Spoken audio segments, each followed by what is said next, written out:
2 number का सवाल कह रहा है इसमें कि निम्नलिखित में से किन किन प्रयोगों के परिणाम जो है समप्रायिक है। समप्रायिक का मतलब हो गया है कि संभावी है। और रोमन 1 में कह रहा है कि एक ड्राइवर का चलाने का प्रयत्न करता है कार और कार चलाना प्रारंभ हो जाती है यह या कार चलना प्रारंभ नहीं होता है। तो क्या कह रहा है कि एक ड्राइवर जो है कार चलाने का प्रयत्न करता है, ठीक है, ड्राइवर कार को जो है चलाना शुरू करता है और वो कार चलना प्रारंभ हो जाती है या कार चलना प्रारंभ नहीं होती है। तो ये जो है चल भी सकता है और नहीं भी चल सकता है।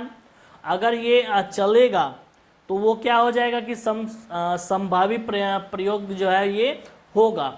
लेकिन यहाँ पे कह रहा है कि जब ये प्रयत्न कर रहा है तो चलाने का जब प्रयत्न कर रहा है तो उस तरह जो है कार चलना प्रारंभ हो जाता है और फिर कह रहा है कि नहीं भी होता है, प्रारंभ नहीं भी होता है।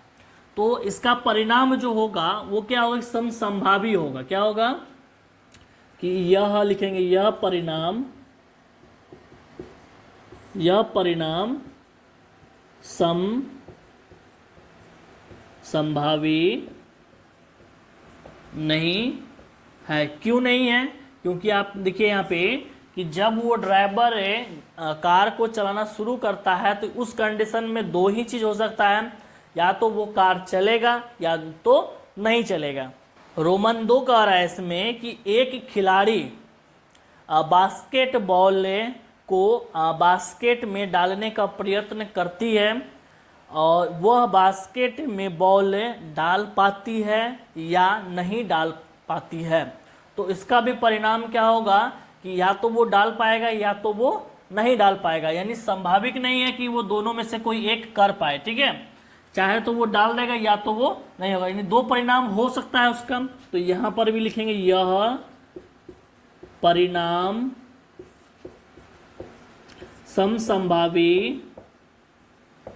समसंभावी नहीं है, ठीक है।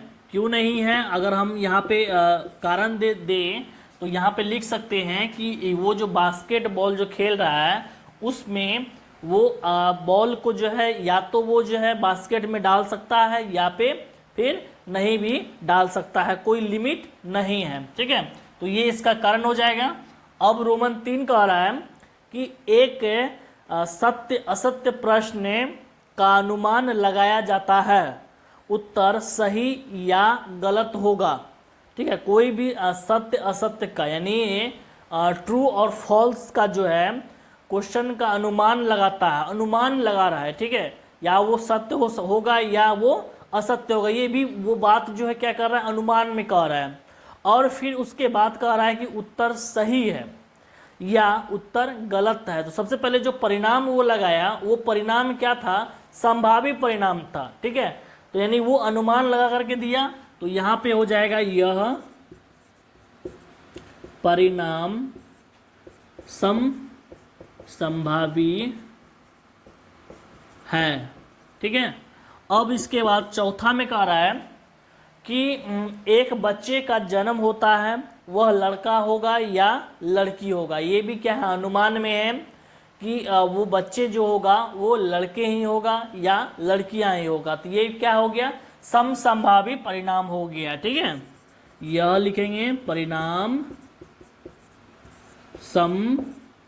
समसंभावी है। और आपको हम एक चीज और बताते हैं कि समसंभावी ये होता है क्या है, ठीक है, और इसका डिफिनेशन क्या होता है, क्लियर है। समसंभावी परिणाम जो होता है, समसंभावी परिणाम, इस परिणाम में जो होता है जो भी घटना हो, जैसे कि घटना भी उदाहरण में था हमारा कि जो जन्म लेगा बच्चा, ठीक है, जन्म जो लेगा या तो वो लड़का होगा या लड़की होगा, ये परिणाम था। तो इस परिणाम में क्या होता है कि पहला अगर परिणाम की बात कर ले तो इसमें भी जो है 50% उम्मीद रहता है कि ये भी हो सकता है, और दूसरा जो संभावना था इसमें भी ये उम्मीद था कि ये जो है 50% ये हो सकता है। जिस संभावना में 50-50% का उम्मीद रहता है वो संभावना क्या कहलाता है कि सम संभावना कहता है, यानी बराबर का संभावना रखता है। ठीक है, इसके पहले हम लोग जो है बास्केटबॉल की बात किए थे, तो उसमें भी जो है संभावना क्या था कि इसमें भी तीन नंबर में क्या था कि जब सही प्रश्न का अनुमान जो लगाया था, या तो वो क्या हो सकता था कि सही हो सकता था या तो वो गलत भी हो सकता था। तो इसमें जो संभावना था सही प्रश्न का और गलत प्रश्न का जो है, तो इसमें भी संभावना जो व्यक्त किया था, तो उसमें भी जो है 50-50% का क्या होता था कि ये संभावना बन रहा था। तो इस तरह से सम संभावना जो है, जो हो सकता है उसमें लिखेंगे कि यह परिणाम जो है सम संभावी परिणाम है, अन्यथा जो नहीं होगा तो उसमें लिख देना कि यह परिणाम जो है सम संभावी परिणाम नहीं हो सकता है। ठीक है, तो चलिए हम लोग अब मिलते हैं अगला वीडियो में, और वीडियो पसंद आया तो लाइक करें, शेयर करें, और हमारे चैनल को अभी तक सब्सक्राइब नहीं किए हैं, सब्सक्राइब बेल आइकन को प्रेस जरूर करें। वीडियो देखने के लिए दिल से धन्यवाद है। जय हिंद, जय भारत।